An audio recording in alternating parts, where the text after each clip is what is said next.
this threw a rock at some strange proto-duck with the intention of making it her lunch. The human race has been fascinated by shopping. In these early times, of course, you could argue that that was more hunting and gathering than it was what we understand as shopping now.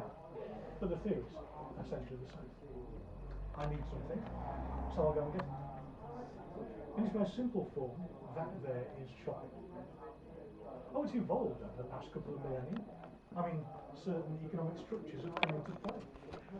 Early man would go out hunting and take perhaps half a dozen spears with him in order to kill, let's say, an antelope. But if he got lucky, he might only use 2 spears. Now he's full of adrenaline from the hunt, and he uses 3 more spears to bring down another antelope. Now he's got a problem. He's got 2 dead antelopes that weigh about the same as he does. It's 2 miles back to his cave, but he doesn't want to waste it, or leave it to attract the smaller dog. So, he enlists the help of another person to help him. In an, you help carry antelope back home, I give you half for your trouble sort of time. Our hero is happy. He has 1.5 antelopes. Is happy. He has half an antelope for doing essentially a bit of humping and dumping, with none of the associated chucking sharp sticks at things. So we've now arrived at the barter. I have something you want, you have something I want.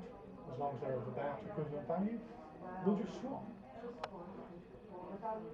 In the above example, swapped the sweat of his brow for a nice bit of antelope. And who wouldn't do that given a chance? They've got a multitude of uses, really, haven't they? It's still technically shopping. This, of course, has its own inherent problem. What if I want something you've got, but I don't have anything that you want? Well, I could go hungry. But what I'll probably do is fall back on that staple theme of computer adventure games and children's television and find someone that has something you want, but also wants what I have. There's no limit to the amount of times that you can do this. It's common for there to be 6 or 7 swaps before you actually get what you want. In fact, you might have heard of the Japanese folk tale of the straw millionaire, where a peasant makes a series of trades, starting with a piece of straw, swaps them and ends up marrying a millionaire's daughter.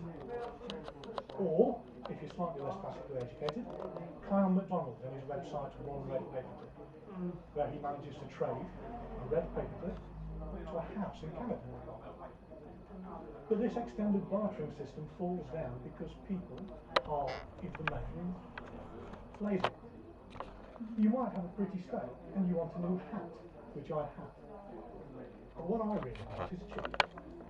You can't find one, but you do hear from a nice lady who wants the stone, has a club, and knows a man who deserves a bump on the head. The time has come when there's something that you're unwilling, unable, or just too lazy to do. So you lose out on my nice hat, and you die of pneumonia during the next rainy season when you go out without a hat. So what we need to find is something that everyone wants. Well, I know everyone wants that, but there are certain cultural taboos, not to mention problems with spreading infectious diseases, that are the reasons why the VAT is not general currency.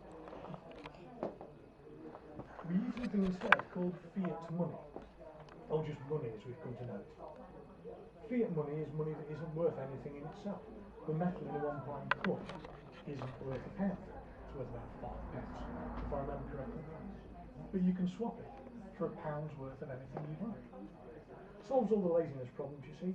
You can just wander down to the shops and give the nice guy behind the counter a number of £1 coins and wander home with your antelope parts, or hat, or pretty stone, whatever it is you want to buy.